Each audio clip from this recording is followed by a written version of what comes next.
আজকে কিছু কথা না বলে থাকতে পারলাম না। এই যে আমাদের কাজ দেখছো, এখনও পর্যন্ত যেহেতু আমরা ভাইরাল হতে পারিনি, আমাদের যেহেতু ফলোয়ার্স নেই, তাই আমাদের কাজ কারোর চোখে পড়ে না।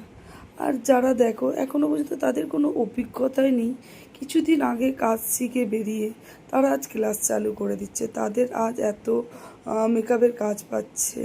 কেন পাচ্ছে? তারা যেহেতু আজ ভাইরাল, তাদের কাছে কিছু লোক আসছে, তারা ভাবছে যে ও দিদি সেলিব্রিটি হয়ে গেছে, তাহলে আজ যদি আমরাও হই।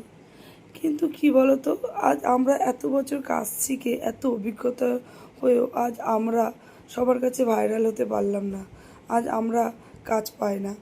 কেন? যেহেতু আমরা ভাইরাল নয়, আমাদের ফেসবুকে এতটা ফলোয়ার্স নেই, তাই আমরা এত সুন্দর কাজ করেও আমরা কাজ পাই না। তো তোমাদের এই কাজটা আমার কেমন লাগলো অবশ্যই জানিও। আর যারা সব সময় আমাকে ভালো